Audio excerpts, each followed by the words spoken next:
Welcome to Zooming In, a project of the UnPopulist. I'm Aaron Ross Powell. Today we have our editors' roundtable, where I'm joined by Shikha Dalmia and Akiva Malamet to talk about liberalism and the left. Hi, Aaron. So thank you for doing this. So this is this is our second or a third roundtable, and these are getting to be more and more fun.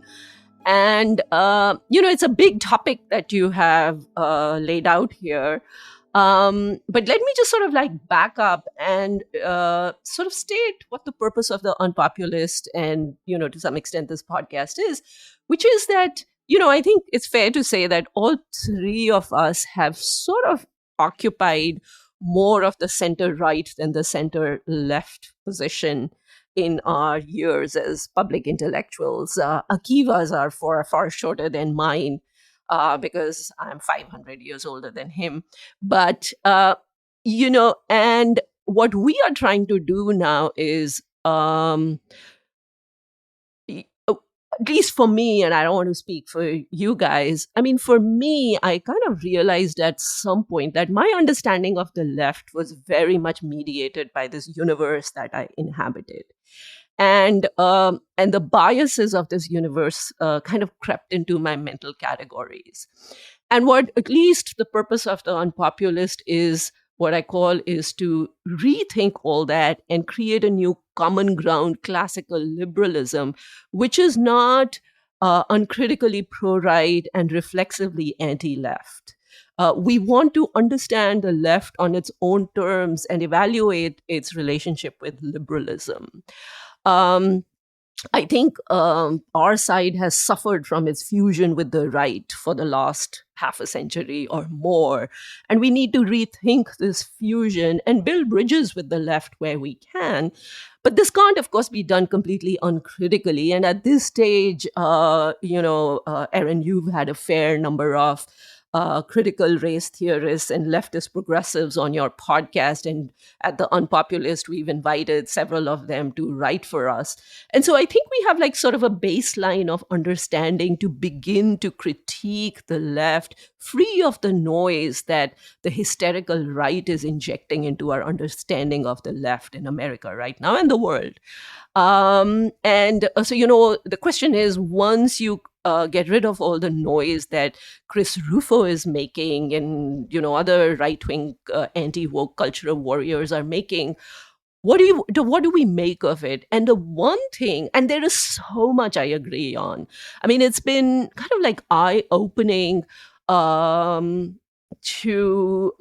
read the left in its own words and fully understand its critique of racism in America.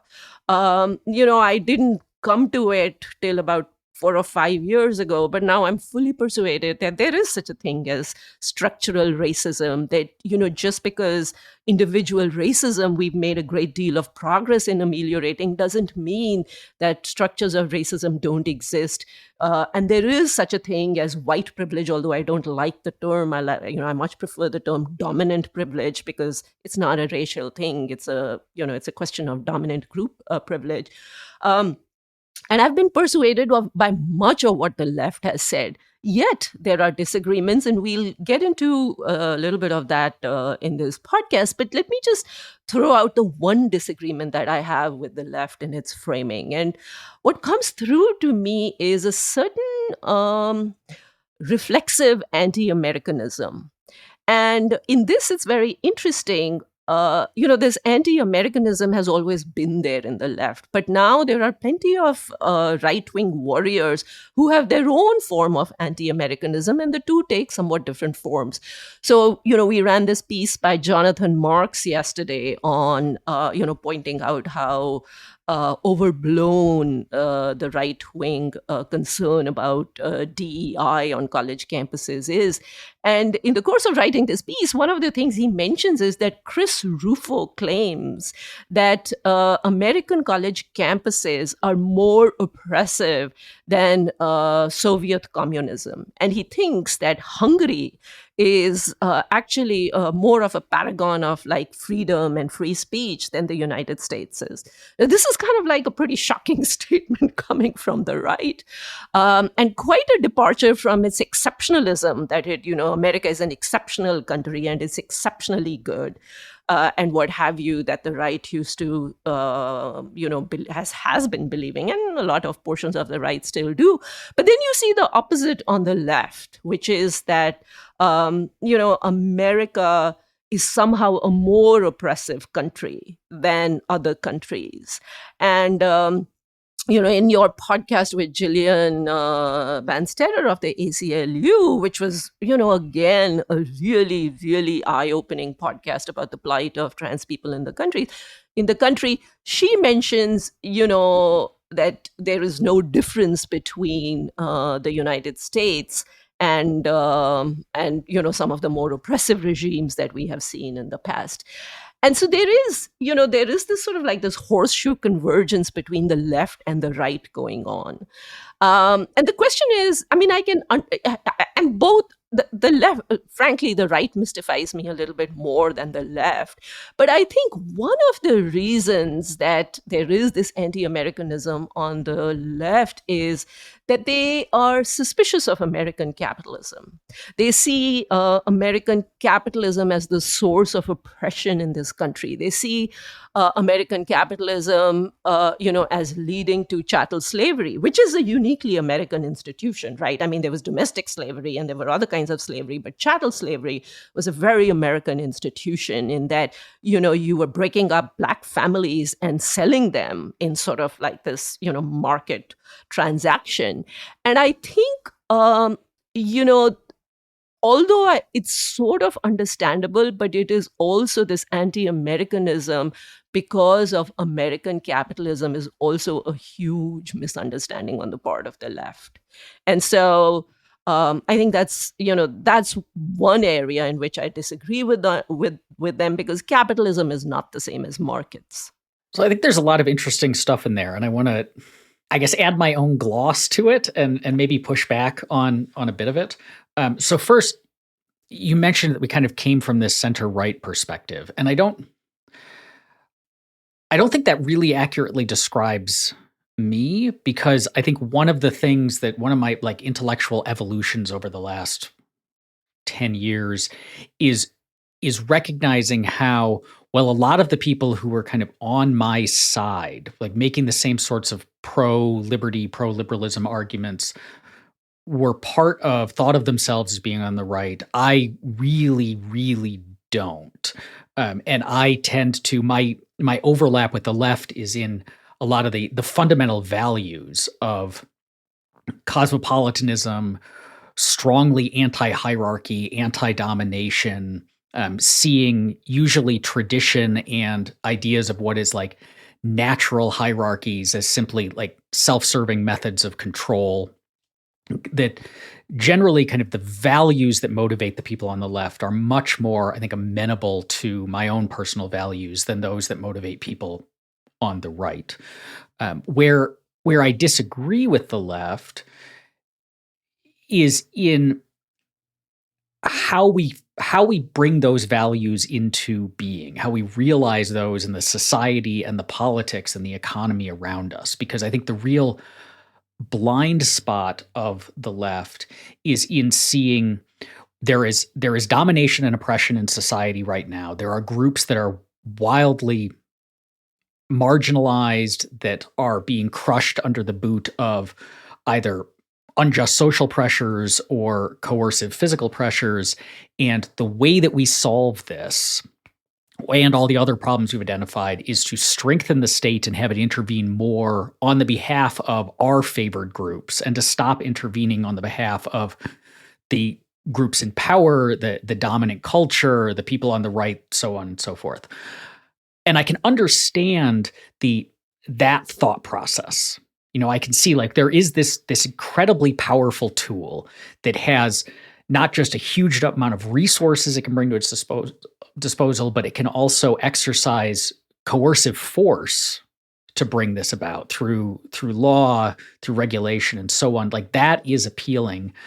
But I think the history of the state is that almost invariably, powerful states end up being tools of oppression as opposed to tools of liberation.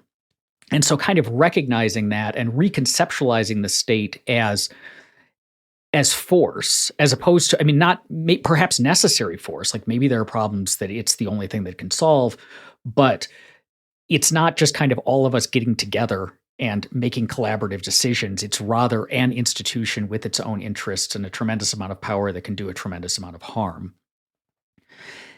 That said, I think that on the anti-Americanism, there has always been two things going on. The first is that American culture is incredibly pro-American in often a way that blinds it to just how awful the American government has been in all sorts of ways, and how much like real injustice there has been in our history, our foreign policy, our treatment of marginalized groups and racial groups. So there's like a whitewashing that happens, and that needs to be corrected. And you can sometimes, I think there's a temptation to overcorrect or to see, and that can turn into we're much worse than everybody else, which, as you pointed out, I think rightly, there are plenty of places that are as oppressive as America can be. And I really liked Jillian's point in that podcast about how that the authoritarianism is just unevenly distributed in the US. So there are some people who feel very free. There are other people who feel incredibly crushed by the government. And so recognizing that, but not swinging too far in the other direction. And there's a temptation to do that. The other thing that I would say is, I think on the capitalism, this is something I've increasingly noticed over the last several years, is that capitalism means different things to different people. The term is not consistent in its usage. And so those of us on the classical liberal side tend to use capitalism as simply a synonym for free markets. But people on the far left don't tend to use it that way. They tend to use it as the system of concentrated power, large corporations, often using government in rent-seeking ways, the power of bosses as a result of an inability of workers to kind of have options to move, so on and so forth. So they see it as like a system of domination and not simply free markets. And so a lot of the times when people say they oppose capitalism, that's what they mean. And they don't mean just free exchange between private individuals in a non-coercive way. And part of the reason that I think this, so I'll note, like, there's surveys done of college students a few years ago that showed that they had a very low opinion of capitalism, but a very high opinion of entrepreneurship. And lots of people were confused about that. But if you recognize that capitalism means something different than simply free markets and free enterprise, then it makes a lot of sense. And I also think that this history that we've talked about plays a big role in this, because one of the things you notice is that a lot of people who ended up very far left, or ended up actually like in the early to mid 20th century becoming communists, their attraction to those ideas initially was not, I don't like free markets, free enterprise, and capitalism. The reason that they ended up in those circles is because they were pro-civil rights. They were anti-racial oppression. They were in favor of women's liberation.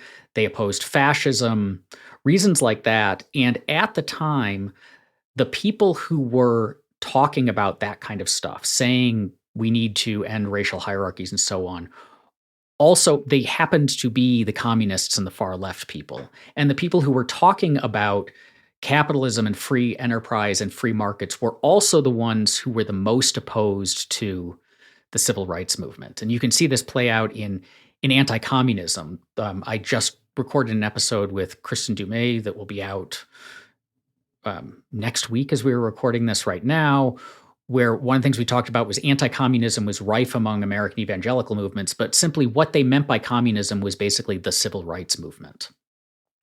And so if you cared about civil rights, you started hanging out with leftists, and then you also happened to pick up opposition to markets. But it wasn't the opposition to markets that led a lot of these people into the left in the first place, and the opposition to capitalism was often driven by these people who want to keep me at the bottom of the hierarchy, who want to keep Jim Crow, who want to keep patriarchy, are also talking capitalism. So obviously capitalism must be involved in that stuff too. And so I think a lot of it was driven by really poor alliance choices and rhetorical choices. Um, and and I think if we recognize that, it gives us an in to have the kind of richer conversations with people on the left about actually it's not government that's the tool of liberation that you're seeking. It is radically free markets have historically and continue to be this tool, and so please don't smother them, but instead embrace them so that we can smash these hierarchies that markets exist kind of in opposition to. Yeah. Um, so eloquent, Aaron. I almost like 100% agree with you, but I'm still going to find something to push back on over here. Uh, Two very quick points because Akiva has a lot to say on all of this. I know. One, your point about the uneven distribution of authoritarianism in this country. I mean, that's like indubitably true, right? I mean, that's that great quote by Samuel Johnson. Why do you hear the biggest yelps of about freedom from the biggest slave drivers in this country? Something to that effect. And that's like, that kind of summarizes that point about the uneven. I mean, America has been an authoritarian country, and worse for blacks, right? No doubt about that. But still, the one small point I would make is one of the mistakes that the left makes is that it thinks that the default condition of humanity is freedom and not authoritarianism. Whereas the reality is that every social order is in some ways totalitarian. It perpetuates itself by, all kinds of very complex social mechanisms, worldviews, ideologies, taboos, what have you, to control the mind of the people so that they will, believe in that social order. Where that where that doesn't happen is in liberal societies. That's where, because of all the sort of the liberal norms, free speech, free thought, conscience, freedom of conscience, and what have you, you get tools to actually question that totalitarianism. So if you compare other countries with the United States, their record on human rights, at least in the modern period, in the last 100 years, is far, far worse than the United States. And so, if the left took a somewhat non-parochial, broader international perspective, I think it would allow them to see some of the progress that has been made in the United States. That's point number one. And the other very brief point I'll make is I think there is a lot to what you said about the sort of the whole notion of capitalism and markets getting conflated with the right, and in the sense that, and then civil rights folks, Martin Luther King was just a commie, even though he was actually fighting for some very American values and principles. But I think we cannot underestimate the role that suspicion of the profit motive plays in the antipathy to markets, not just on the left, but actually also on the right. So I liked a lot of what Aaron had to say. I agree with a lot of his response to Shikha. And like Aaron, I came to a classical liberal point of view from basically adopting many what I consider to be left-wing values about liberty, equality, opposing social control, opposing hierarchy and domination. I actually started out my political journey on the right, and my move towards being a liberal was very much about adopting certain values and points of view that I hadn't previously appreciated. I think there is a danger in thinking about left-wing opposition to liberalism merely as a function of either the coalitions that they perceive liberalism as a part of or a misunderstanding of terms. So I don't think that the divide between liberals and the left, and we should acknowledge that the left is not a monolithic thing. It's a kind of vague sociological term for people with a lot of different and sometimes contradictory ideas, just like any political ideology. But like, I don't think that the only issue is that, when the left thinks about capitalism, they think about corporations in bed with government. And when liberals think about capitalism, they think about free exchange. I think there are aspects of, well, even when you're talking about markets, that people on the left are fundamentally suspicious of. They're suspicious of the idea of profit. They see it inherently as a form of exploitation. They're suspicious of the idea of people of the idea of anyone holding something privately, because they see the idea of holding something privately as basically theft from the commons of humanity. And they think of property and of resources as something that ought to be held in common, or perhaps can be more efficiently held in common. Obviously, it depends on the leftist person you're talking to. So there's a suspicion of holding capital and property in private hands to begin with. And also, one of the defining features of the left, especially in comparison with liberalism, is an insistence on equality as the most important value. So I think of liberalism as a doctrine that tries to balance liberty and equality. And it sees both of these as important, but it sees them as a balancing act between these two values.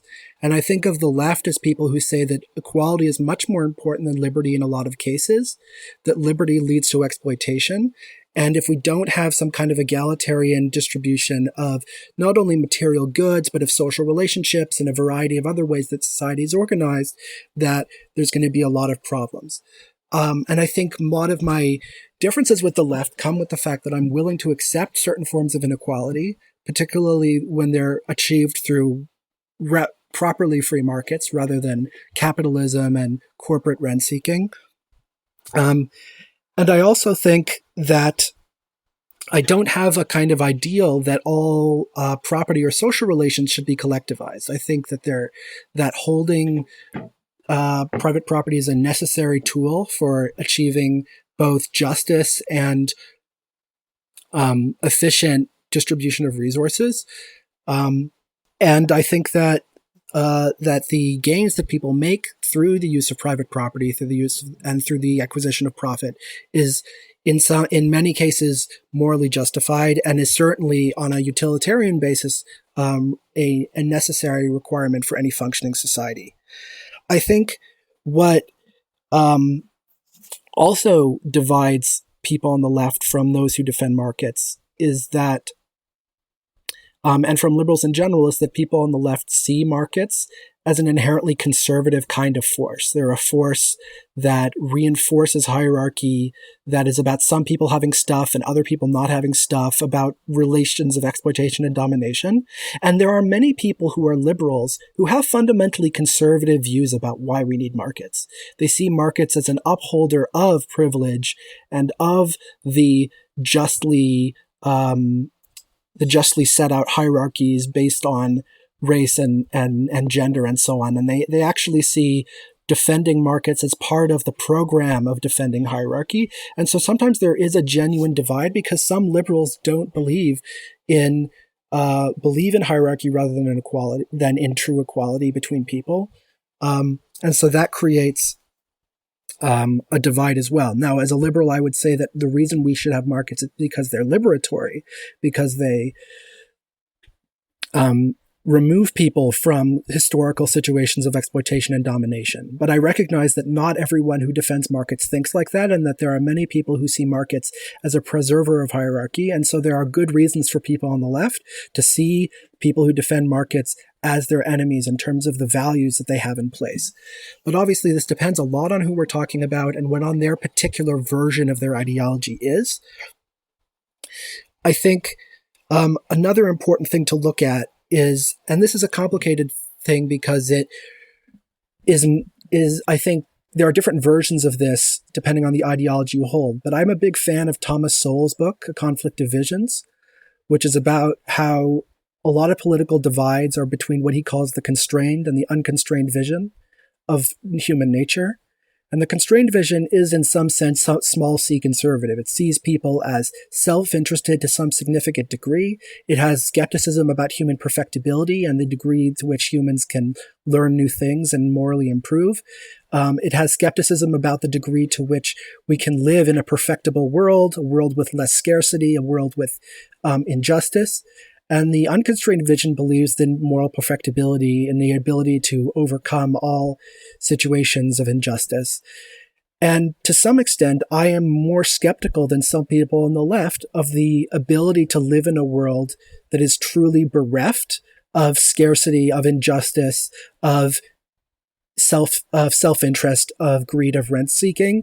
And so I see the role of social institutions as balancing the inevitable features of humanity that will engage in exploitation and predation and so on. But I don't think we can ever live in a world where there is no exploitation or greed or self-interest or limits to our knowledge. And I think there are people on the left who really genuinely think that absent the structures of domination, that we would be able to live in a better world, in like Star Trek is a great example of that kind of vision where everyone's living in harmony and nobody's poor and nobody has any stuff. Or, John Lennon's Imagine is a kind of a parody of this, but it does reflect a certain kind of idealism that many people on the left have about the possibilities for social reform that I simply don't have. And so in that sense, I am more conservative than some people on the left, even though I don't think of my values as being fundamentally very different, in the sense that I care about equality and non-domination and liberation. Very quickly, I'll interject and say, Akiva, I describe myself as a Burkean progressive, which is that I believe in and I agree with many of the social justice causes of the left, but I also believe in a certain amount of incrementalism and maintaining of the institutions of a liberal society. In that sense, actually, Aaron, your formulation about a radical case for the emancipatory potential of markets and what have you, it is radical in the end that you'll get to a much better place, but I really do believe in the incrementalism, approach as minimizing the damage that we do on the way to on our way to a better, more socially just society. Yeah, and I think you can kind of square that circle by saying that one of the things that I think attracts people on the left, but also on the right, to state power is its immediacy. So I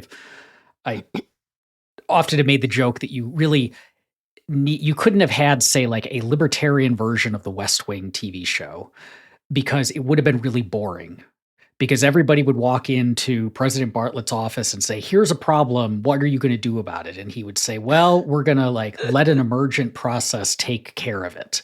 No, what you want is, I am going to do this thing and it's going to be immediate and it's going to fix it, right? And there is a strong appeal to that sort of immediacy. And yes, I think that markets are radically liberatory, but that liberation happens through emergent processes that they're not an overnight thing. And it requires a degree of trust in that process.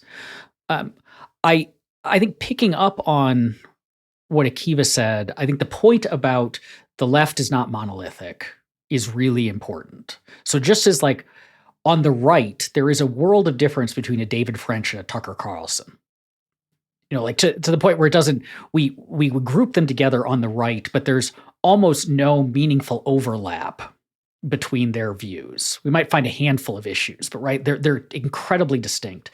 And the same thing holds true for on the left, a Joe Biden versus a Marxist. The right likes to accuse all the Democrats of being Marxists, but Marxists are deeply offended by that because they dislike the Democrats as much as the right does. So there's a real diversity, and I think oftentimes when we are saying the left hates markets, we're using this particular version that is not very representative of most people's on the left's views to represent the whole case. That said, I think also picking up on something you said, Shikha, about a sense of provincialism and kind of a lack of comparison between the institutions we have now and the alternatives. This is a really striking feature of both the radical left, but also just a lot of the left in general, is a lack of knowledge of institutional comparison, like comparative institutional analysis and institutional history. I was struck we have a little book club in the Reimagining Liberty Discord, and recently we read Mark Fisher's book, Capitalist Realism, which is a modern classic of Marxist thought. He was a British Marxist writer, and it has all sorts of kind of fun Marxist cultural analysis of what he terms late capitalism culture. But what really stands out in it is almost every time he identifies a problem in capitalist society, whether that's in power relations or in wealth disparities or in control by different groups or whatever, he never follows up with, is this problem worse than it used to be? Did this problem exist in pre-capitalist societies? How does this problem compare to non-capitalist institutions? And in almost every instance of a problem that he raises, which they're often like genuine kinds of things that it would be better if they were ameliorated, I could immediately think of, well, in this pre-capitalist society, people were talking about the exact same problem, so it's probably not caused by capitalism. Or it seemed to have been a lot worse in societies that did away with markets, so maybe capitalism has this problem, but the alternatives that we've seen don't seem to be any better or are remarkably worse. And that kind of lack of looking into basically like institutional arrangement comparison, or in contemporary issues, like we passed this policy, whether it's like minimum wage laws, or we're going to have public sector unions, or whatever it happens to be, like kind of issues that the left is in favor of. Did it actually work? Did it solve the problem that it set out to solve? Did things get better? Did they get worse? What sorts of new relationships of domination have been created? There's not a lot of effort is put into answering those questions. And as a result, for a lot of people on the left, the policies that they advocate for either historically have not actually made things better in a direction that they desire, or have made things worse, or the new policies they're advocating for don't appear that they would actually fix the problem. And so a lot of my frustration with people on the left is not the underlying values are wrong, but they're actually advocating things that are counterproductive from their own standpoint. And it's out of this kind of lack of curiosity about comparisons. Yeah. Both of you have had a different intellectual evolution from mine. But the reason I was, attracted more to sort of like the libertarian right was precisely because of that. It just seemed to me that the policies that the, liberal advocates were advocating would make things worse precisely on their, on their own count. And so I've had to kind of like, work my way back to where they are in many instances. But just to, just explore this question of why the left is so against markets and capitalism, I think just to, give it its due a little bit, one reason is that the advent of the nation state, sort of like the modern nation state, and the advent of capitalism went hand in hand. And, Adam Smith, we are celebrating his 300th birth anniversary. I mean, he pointed this out, right? Mercantilism and the British, government and the empire were very, very closely tied. And so it would be an interesting, I'm sure somebody has written about this, whether, this modern form of capitalism would have looked different if we also hadn't had the evolution of a nation state the way we see it. It may have looked much, much different if we had lived still back in the ancient, city states instead of nation states. That said, since we are talking about the relationship of the left with liberalism, the other thing that really bothers me about the left is their rejection of liberalism on many counts, right? I mean, in their zeal, in their impatience for what Akiva is talking about, like a utopia now, they see, and what you said, Aaron, that the state is such an attractive tool, right? I mean, it's immediate. You can use it, you can wield it, you can get results, and when you combine those two instincts, for using state power and a sort of certain moral zeal for results now, this impatience, you see sort of like the same kind of illiberalism creeping in some sectors of the left, which is troubling. I mean, I am so sick of like the both sidism. I mean, I'm not just sick of the hysteria of the right against the left, but I'm also sick of sort of this both sidism that, both sides are equally a problem. I mean, that's clearly not the case. The right is in a far worse place. The closest thing to an authoritarian we have seen in America comes from the right, and not just in America, everywhere in the world. And so, the right seems to me to be much more comfortable with state power than the left is. But on the other hand, to the extent that many of our progressive friends see things like, free speech as just sort of like a tool of oppression, or sort of, that all the liberal values toleration as a tool of pushing the status quo. I mean, I think that's a problem. And in your interview with Gillian, she herself acknowledged, right, that one of their biggest victories in for trans right came through, I forget the name of the case that she mentioned, Branstock versus something or the other, in which a conservative Supreme Court, 6-3, ruled in favor or ruled against discrimination against a trans person because of their sexuality. So just the application of liberal tools can take us very far in ameliorating some of the the injustices and the inequalities that we see these days. And so I wish they would have a little bit more faith in liberalism, because the record of liberalism in achieving results is slow but not bad, very good, in fact, I would say. So the only I think for a lot of people on the left and people on the right, there's this kind of dream that the only world we can accept is one in which everything that I want is fulfilled, and in which society is oriented towards a kind of overall collective goal or purpose, or if you want to be a fancy academic, they call it a telos.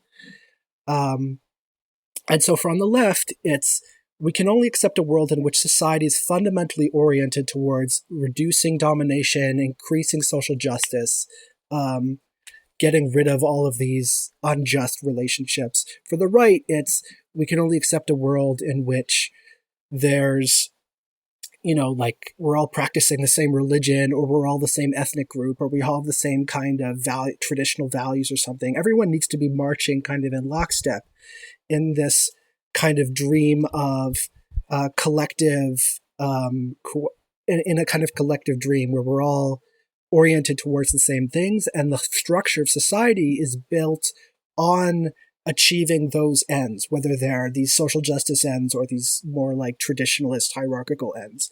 And I think one of the things that's fundamental to liberalism is the recognition that people have different ends, that people want different things, that they care about different things, that they have different preferences. And because people are different, there's always going to be a tension between us because we have different stuff that we want to accomplish in life and that we think is valuable. And this is core to the idea of what, this is a big thing for John Rawls and for Robert Nozick, this idea of separateness of persons, that each of us is an individual with our own understanding of the world and what matters. And so therefore, the only society that is justifiable is a society that can allow us to balance out the fact that we all have different goals and ends and purposes. And so that, I think, is a fundamental consideration of liberalism. It's also why tolerance is what basically created liberalism, and why the fight for religious and ethnic and social tolerance was what made liberalism emerge out of the feudal system of Europe hundreds of years ago.